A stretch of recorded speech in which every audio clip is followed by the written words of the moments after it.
पढ़ा था अपना कि ताप और प्रतिरोध के मध्य संबंध, और उसके लिए हमने सूत्र भी निकाला था। क्या निकाला था?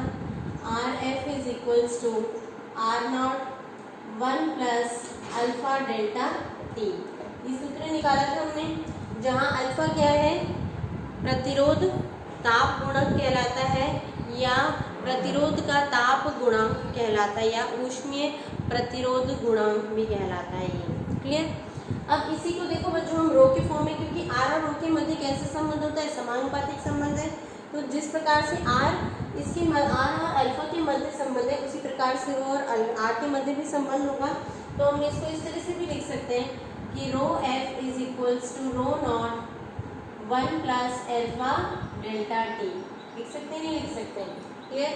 और अगर यहाँ से आपको किसकी वैल्यू निकालने के लिए दे दें, अल्फा की वैल्यू निकालने के लिए दे दें, तो alpha is equals to value निकालने को हम इसको ऐसे लिख सकते हैं, r f is equals to r not plus r not alpha delta t, और alpha is equals to r f minus r not upon r not delta t. लिख सकते हैं, नहीं लिख सकते हैं? तो यहाँ से हमारे पास अल्फा की वैल्यू आती है, और इसकी यूनिट क्या हो जाएगी? या तो डिग्री सेल्सियस इनवर्स और केल्विन इनवर्स होगी। ये क्योंकि प्रतिरोध ऊपर भी है, नीचे भी प्रतिरोध है, दोनों एक दूसरे को ओम ओम से क्या हो जाएगी? मात्रा कैंसिल आउट हो जाएगी। नीचे केवल क्या बचेगा? ताप के रूप में, और ताप के लिए क्या हो जाएगा? केल्विन इनवर्स या डिग्री सेल्सियस इनवर्स। ये बस एक छोटी सी पॉइंट रह गई थी इसमें। देखो बच्चों, अगर हमें चालक के लिए पूछा जाए अल्फा का मान चालक के लिए, सेमीकंडक्टर के लिए और मिश्र धातु के लिए, कि अल्फा का मान क्या होगा चालक के लिए, अर्धचालक के लिए और मिश्र धातु के लिए, तो क्या क्या होगा? अब यहाँ पे अल्फा के लिए सबसे पहले तो चालक के लिए हमने पढ़ चुके हैं कि ताप बढ़ने पर आर और रो दोनों की वैल्यू क्या होती है? बढ़ती है। आर और रो दोनों की वैल्यू क्या होती है? बढ़ती है। आर और रो दोनों की वैल्यू बढ़ती है, तो इसलिए यहाँ पे अल्फा की वैल्यू क्या होती है बच्चों? पॉजिटिव होती है। अल्फा की वैल्यू क्या होती है? पॉजिटिव। किसके लिए? चालकों के लिए। सेमीकंडक्टर में आपने पढ़ा था कि ताप बढ़ने पर आर और रो की वैल्यू क्या होती है? डिक्रीज होती है। तो यहाँ पर अल्फा की जो वैल्यू होगी वो क्या होगी हमारे पास? अल्फा की वैल्यू क्या होगी हमारे पास? नेगेटिव होती है। अल्फा की वैल्यू क्या होगी? नेगेटिव। इसकी वैल्यू कम हो रही है, डिक्रीज हो रही है, डिक्रीज हो रही है, तो इसकी वैल्यू कैसी है कि हमारी ऋणात्मक प्राप्त होगी। और मिश्र धातुओं के लिए अल्फा की वैल्यू, क्योंकि आपने पढ़ चुके हो कि ताप का इतना अधिक प्रभाव नहीं पड़ता प्रतिरोधों के ऊपर, तो इसलिए इसकी वैल्यू, अल्फा की वैल्यू लगभग 0 के आसपास होती है, क्योंकि इसकी वैल्यू पर कोई इफेक्ट नहीं पड़ता। तो लगभग 0 के आसपास, 0 नहीं होती, लगभग 0 के आसपास होती है। तो ये अगर अल्फा के लिए पूछेंगे कि हमारे पास ये पदार्थ है, ये अल्फा की वैल्यू क्या है? पॉजिटिव है, तो ये बताओ ये कैसा पदार्थ है? कैसा पदार्थ है? चालक पदार्थ है। अगर इसकी वैल्यू नेगेटिव है तो कैसा एक अर्धचालक है, और अगर 0 के आसपास है तो कैसा पदार्थ है? क्यों? मिश्र धातु है, अलॉयज है। ठीक है, ये हो गया था हमारा टॉपिक कंप्लीट। इसके बाद देखो बच्चे, एक बहुत ही इंटरेस्टिंग टॉपिक है जो कि, और उसके ऊपर क्वेश्चन भी हमेशा बनता है, बहुत ही छोटा सा क्वेश्चन आता है 1 नंबर का, और बहुत बार हमेशा पूछा जाता है एग्जाम में। हमेशा आपके बोर्ड एग्जाम में हम इसके ऊपर एक क्वेश्चन पक्का बनता है, हमेशा आएगा, और बहुत ही इंटरेस्टिंग टॉपिक है, आपको पढ़ने में भी बहुत मज़ा आएगा इसे। ठीक है, और छोटा सा इंटरेस्टिंग सा टॉपिक है। क्या टॉपिक है? देखो बच्चों, इस चीज़ को समझने के लिए आपने देखा होगा कभी भी कोई सर्किट पीछे से आप खोलते होगे तो आप देखते होगे इसमें बहुत जो प्रतिरोध लगे होते हैं वो बहुत ही छोटे छोटे होते हैं। देखा होगा आपने कैसे होते हैं? बहुत ही छोटे छोटे प्रतिरोध होते हैं, इतने छोटे छोटे लगे रहते हैं, बहुत छोटे छोटे होते हैं, इतने छोटे छोटे। आपने पीछे से किसी का आईसी निकाल के देखो, इंटीग्रेटेड सर्किट अगर हम निकाल के देखते हैं उसमें प्रतिरोध बहुत छोटे छोटे लगे होते हैं, और इतने छोटे छोटे लगे होते हैं, उसमें अलग अलग कलर बने होते हैं। तो वो इतने छोटे प्रतिरोध होते हैं कि उनको हम पढ़ भी नहीं पाते हैं। ठीक है, तो इसके लिए सबसे पहले तो 2 चीज़ हमें देखनी है जो आज हम टॉपिक पढ़ने वाले हैं, वो क्या है हमारा? कार्बन प्रतिरोध के वर्ण को। Carbon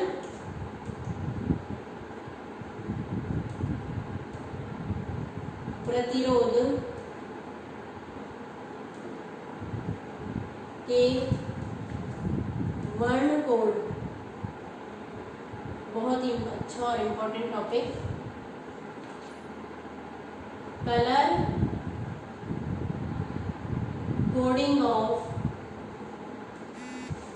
carbon resistance, of carbon resistance,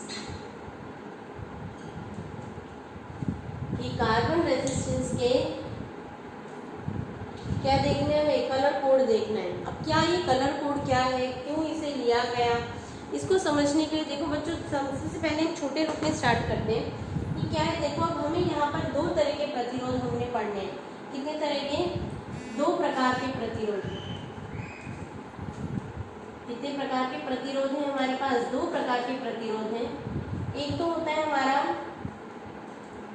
दो तरह से बने होते हैं, दो पदार्थों के बने होते हैं। एक तो मिश्र धातु के बने प्रतिरोध और दूसरा प्रतिरोध कार्बन के प्रतिरोध। तो मिश्र धातु के जो प्रतिरोध होते हैं वो हमने देखे हैं कि जो मिश्र धातु से बने प्रतिरोध होते हैं, किससे बने प्रतिरोध होते हैं? मिश्र धातु से, एलॉयज। मिश्र धातु से बने जो प्रतिरोध होते हैं उनमें मोस्टली कौन कौन से पदार्थ हम यूज में लेते हैं? अभी इससे पहले भी बताया था आपको, निक्रोम, मैग्नाइन,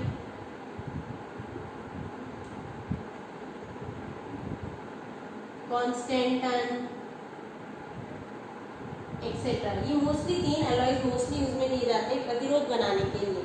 तो ये जो तीन पदार्थ हैं जो कि एक बहुत ही फेमस मिश्र प्रतिरोध कहलाते हैं, इस पदार्थों से बने होते हैं। ये जो मिश्र पदार्थ होते हैं इनसे बने जो प्रतिरोध होते हैं, अब आप उसमें पहले भी पढ़ चुके हो, इनके मध्य हमने संबंध निकाला था, उसमें भी एक चीज़ पढ़ी थी कि ये इनकी जो रेसिस्टिविटी होती है, प्रतिरोधकता होती है, वो ताप पर निर्भर नहीं करती है। ये चीज़ आप इससे पहले पढ़ चुके प्रतिरोधकता में कि इनकी जो प्रतिरोधकता होती है, प्रतिरोधकता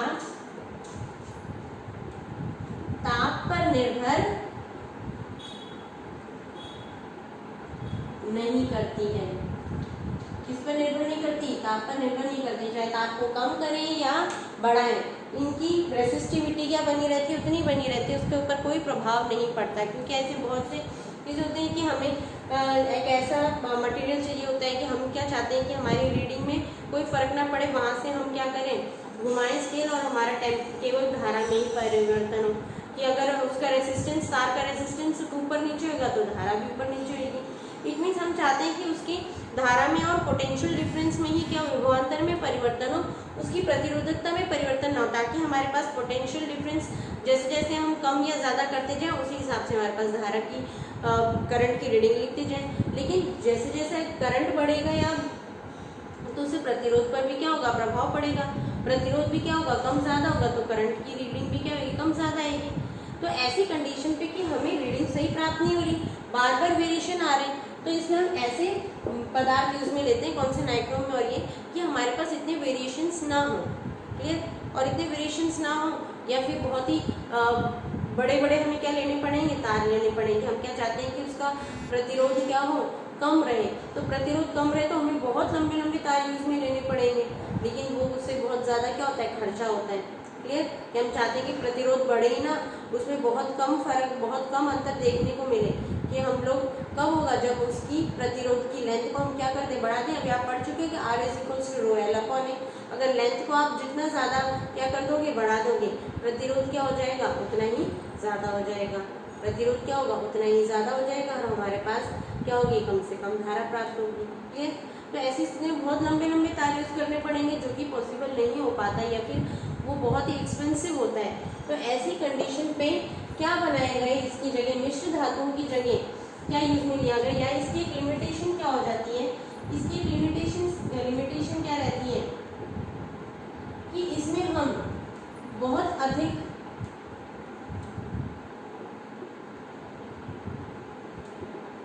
प्रतिरोध प्राप्त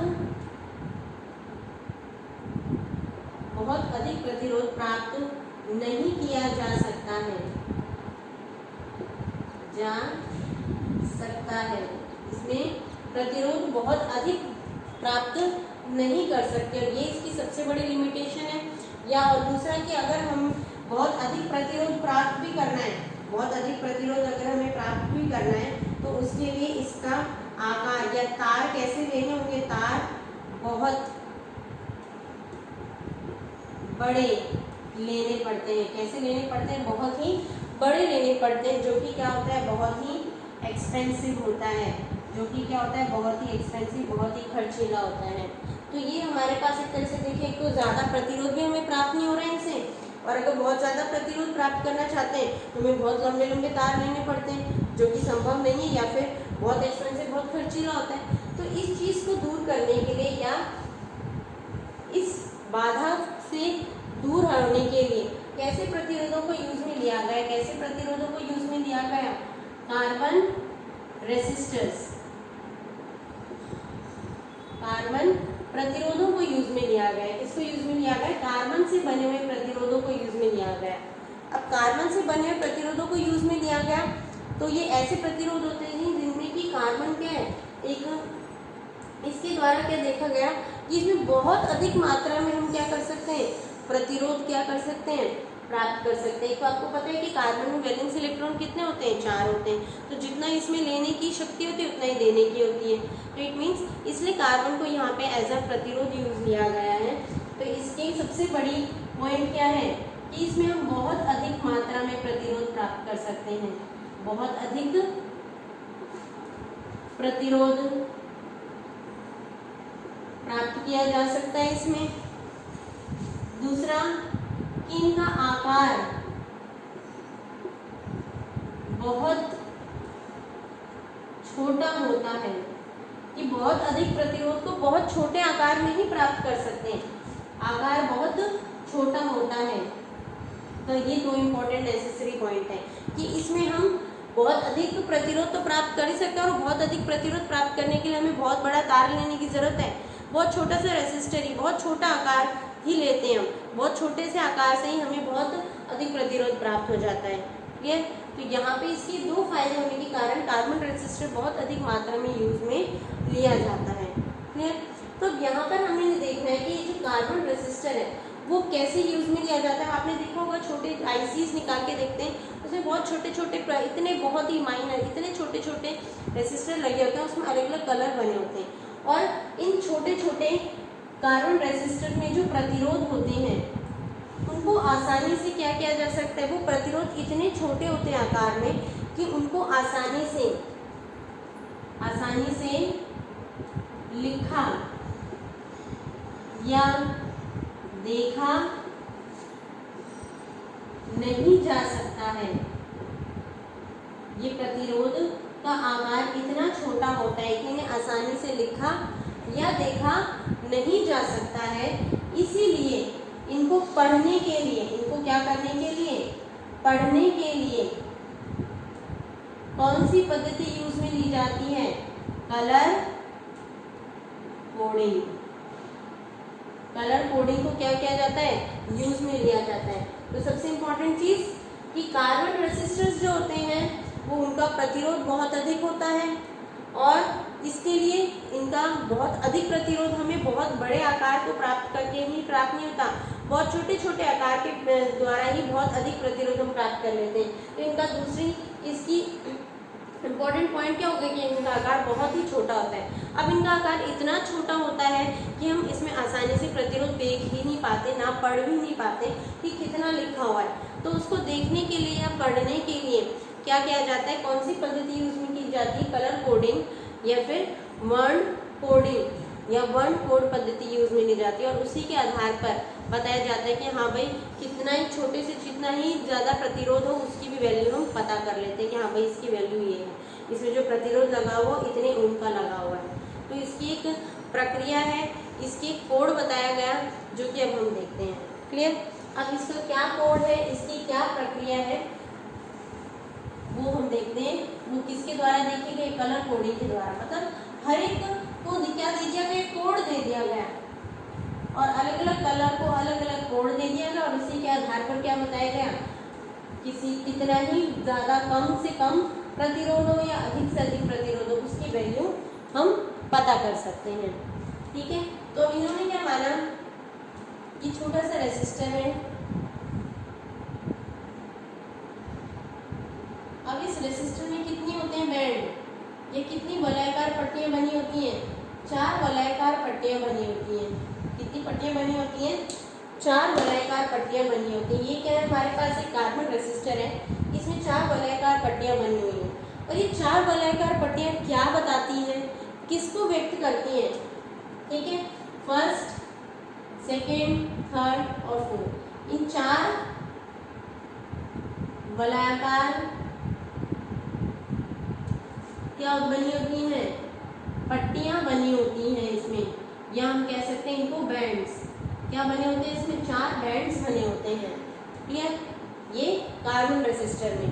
अब इसमें जो सबसे पहला जो फर्स्ट और सेकंड बैंड होता है, क्या होता है, फर्स्ट और सेकंड बैंड जो होता है वो क्या बताता है, किसको व्यक्त करता है, फर्स्ट और सेकंड बैंड किसको व्यक्त करता है, नंबर को व्यक्त करता है, या प्रतिरोध के परिमाण को व्यक्त करता है कि प्रतिरोध का क्या परिमाण है, ठीक है, किसको व्यक्त करता है, नंबर को व्यक्त करते हैं। पहले के 2 बैंड किसको व्यक्त करते हैं, प्रतिरोध को व्यक्त, नंबर को व्यक्त करते हैं, या उसके परिमाण को व्यक्त करते हैं प्रतिरोध के, या हम कह सकते हैं किसको व्यक्त कर रहे हैं, सार्थक अंक को व्यक्त करते हैं। किसको व्यक्त करते हैं, सार्थक अंक को व्यक्त करते हैं, क्लियर। दूसरा जो बैंड है हमारे पास, तीसरा जो बैंड है, थर्ड बैंड जो है वो किसको व्यक्त कर रहे हैं, पहले के 2 बैंड तो किसको व्यक्त कर रहे हैं, नंबर को या उस प्रतिरोध के परिमाण को व्यक्त करते हैं, ये सार्थक अंक को व्यक्त करते हैं। और दूसरा जो प्रतिरोध है वो किसको व्यक्त कर रहा है, वो मल्टी प्लायर को व्यक्त कर रहा है, या गुणक को व्यक्त करता है। इट मीन्स 10 की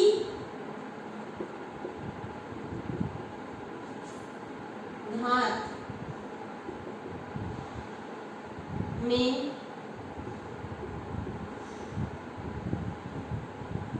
प्रतिरोध को क्या करता है, व्यक्त करता है। किस रूप में व्यक्त करता है, 10 की घात में व्यक्त करता है। किस रूप में व्यक्त कर रहा है, 10 की घात में, मतलब क्या, मल्टीप्लायर के रूप में, गुणक के रूप में, कि वैल्यू कितने गुना है, 10 की घात से कितनी गुना है, वो हमें कहाँ से पता चलता है, इस थर्ड बैंड से पता चलता है। और जो फोर्थ बैंड है हमारा, जो लास्ट बैंड है, फोर्थ बैंड, वो क्या व्यक्त करता है, जो फोर्थ बैंड है वो ये व्यक्त करता है, इसको हम क्या बोलते हैं, सह्यता। मतलब आप बोलते हैं ना कि किसी चीज़ को सहने की क्षमता, बोलते हैं टॉलरेंस, कि हाँ भाई इसके अंदर बहुत कम टॉलरेंस पावर है। बोलते हैं ना कि हमने ये कोई रॉड लिया, रॉड को हमने जैसे ऐसे करके बहुत देर तक घुमाया तब जाके वो टूटा, तो इसकी टॉलरेंस पावर क्या है, सहन करने की क्षमता क्या है, बहुत अधिक है। और किसी को जैसे ही पकड़ा वैसे ही टूट गया, इसकी टॉलरेंस क्या है, बहुत कम है।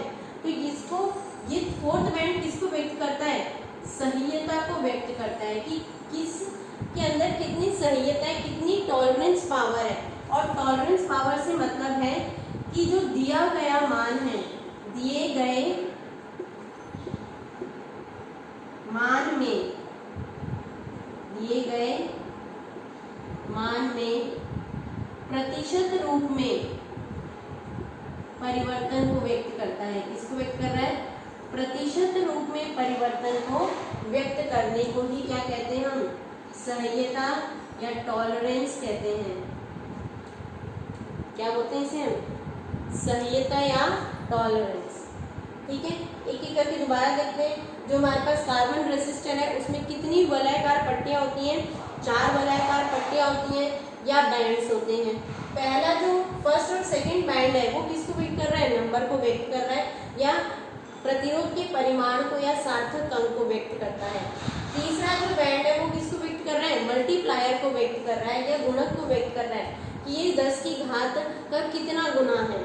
ठीक है, फोर्थ बैंड जो है वो किसको व्यक्त कर रहा है, सह्यता को या टॉलरेंस को व्यक्त करता है। किसको व्यक्त कर रहा है, टॉलरेंस को व्यक्त कर रहा है। मीन्स कि जो दिया गया मान है वो प्रतिशत रूप में इसमें कितना परिवर्तन हो रहा है, कि वो 5% कम है या 5% ज़्यादा है, उसमें 10% कम है या 10% क्या है वो कम या ज़्यादा है। वो किससे पता चलता है, उसके फोर्थ बैंड से पता चलता है। अब इन सब को तो हमने बता दिया कि हाँ भाई फर्स्ट सेकंड कलर ये बताते हैं। इनके क्या है, कुछ कोड बनाए गए, क्या बनाए गए, इनके कुछ कोड बनाए गए और उसी के आधार पर इनकी नंबरिंग की जाती है। क्लियर? तो ये 3 चीज़ तो आपको ध्यान रहेंगी, किस किस को वेट करता है। अब इनका हम क्या देख लेते हैं, टेबल देख लेते हैं कि कौन किस चीज़ को वेट करता है। क्लियर? तो सबसे पहले भी तो आ जाएगा हमारा कलर। सबसे पहले में हमने क्या ले लिया, कलर।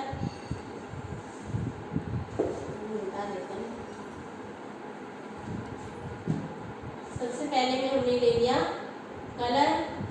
दूसरे में फर्स्ट और सेकंड जो बैंड है जो नंबर को वेट कर रहे हैं। थर्ड बैंड जो मल्टीप्लायर को वेट कर रहा है, एन शॉर्ट में लिखे, नंबर को वेट करता है। थर्ड बैंड मल्टीप्लायर को वेट कर रहा है। और फोर्थ बैंड जो है वो किसको वेट कर रहा है, टॉलरेंस को वेट कर रहा है। तो हमने इन सबको क्या दे दिया, नंबर दे दिया NMT। ठीक है, अब एक एक करके लिख लेते हैं। Colour black, brown, red, orange, yellow, green, blue, violet, grey, white. अब फर्स्ट और सेकंड किसको वेट कर रहे हैं, नंबर को वेट कर रहे हैं, तो इसको नंबर दे देते हैं 0 से। 0, 1, 2, 3, 4, 5, 6, 7, 8, 9। थर्ड किसको वेट कर रहा है, 10 की घात को, तो 10 की घात 0, 10 की घात 2, 10 की घात 3,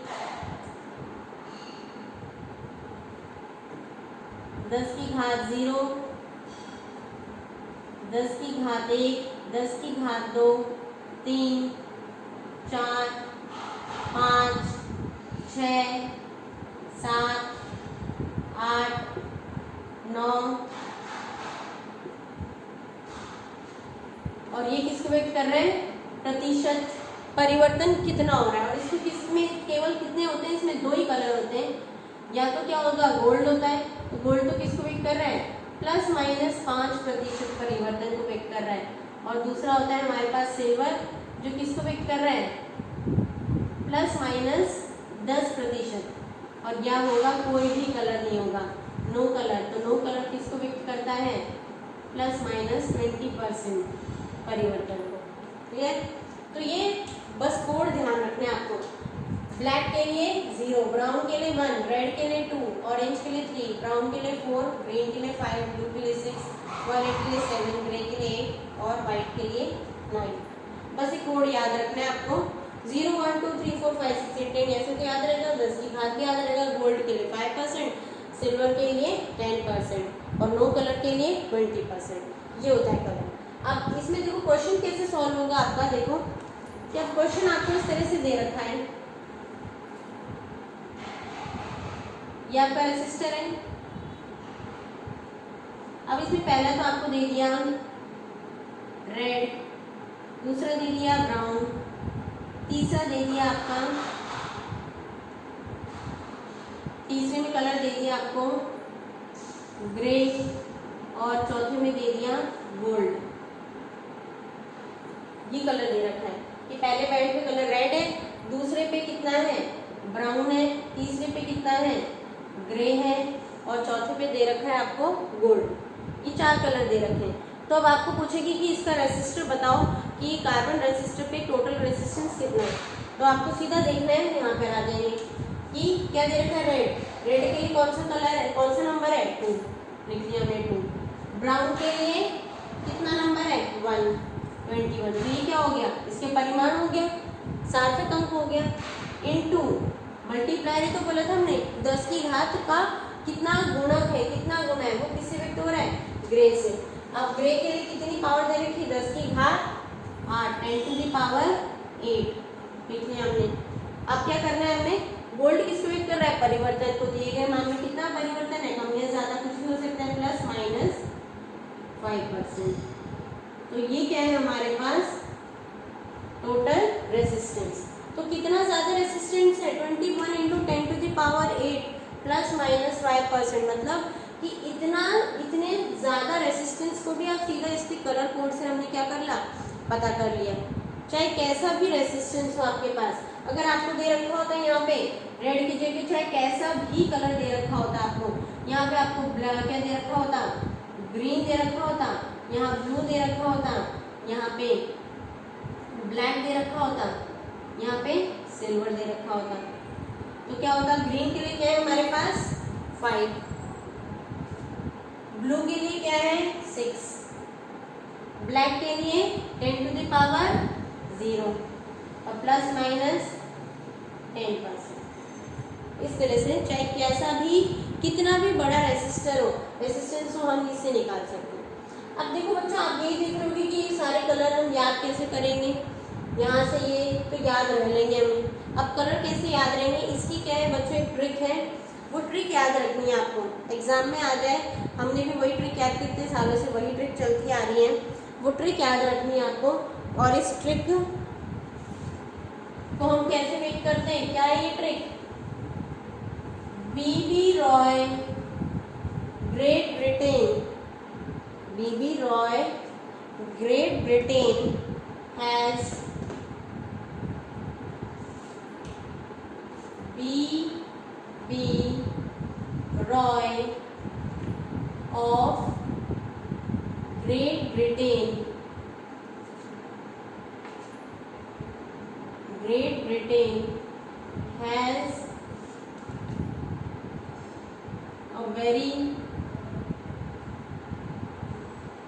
good wife।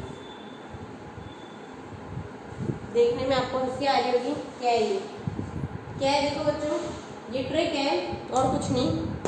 Bibi Roy great Britain has a very good wife, कि बीबी रॉय एक आदमी था जो कहाँ का था, ग्रेट ब्रिटेन का था, उसकी पत्नी बहुत ही अच्छी थी, ठीक है, ओके, आजकल होती ही नहीं होती पता नहीं, ठीक है, लेकिन आपको तो सिर्फ यहाँ पे देखना है क्या है, BB Roy great Britain has a very good wife. तो देखो यहाँ से क्या है, बी से क्या हो गया आपका ब्लैक, ये इससे क्या हो गया ब्राउन। इतना तो ध्यान रख सकते हैं आप कि ब्लैक और ब्राउन हमेशा साथ में आएंगे, ठीक है, ब्लैक एंड ब्राउन। आर से क्या हो गया रेड, ओ से ऑरेंज, वाई से येलो, जी से ग्रीन, बी से ब्लू, बी से वायलेट, जी से ग्रे, डब्ल्यू से वाइट। कितने हो गए, 1 2 3 4 5 6 7 8 9 10, 0 से स्टार्ट करेंगे, ये ऐसे याद रखना है। अब इतना तो याद रखो, शुरू में जो दो ब्लैक बीबी आते हैं उनसे तो ब्लैक ब्राउन है, और लास्ट में ग्रे और व्हाइट क्या होते हैं, ग्रे थोड़ा बहुत किसके जैसा होता है, व्हाइट के टच में जैसा होता है, तो ग्रे और व्हाइट तो क्या होंगे साथ में होंगे, तो इसलिए यहाँ वाली चीज से कंफ्यूज नहीं होना है, ग्रे और व्हाइट क्या होंगे साथ में होंगे पीछे की तरफ। बीच में जो जी है वो वाले किसके लिए होगा, जो किसके लिए होगा, वो वाला आपका ग्रीन और ब्लू साथ में, आपके ब्लैक और ब्राउन साथ में, ग्रे और व्हाइट साथ में, ठीक है। ग्रीन और ब्लू तो वैसे ही याद रहेंगे आपको, बस लास्ट के याद रखने, ब्लैक ब्राउन साथ में रहेंगे आपके और ग्रे और व्हाइट साथ में, इतना तो याद रखना पड़ेगा आपको। तो सिर्फ ये सेंटेंस याद रखना है आपको, BB Roy of great Britain has a very good wife. BB black brown, Roy red orange yellow, of तो आपका ऐसे जो अंडरलाइन कर रखे हैं कैपिटल में वो, ग्रेट ग्रीन, ब्रिटेन से ब्लू, वेरी से वॉयलेट, गुड से ग्रे, वाइट से वाइट।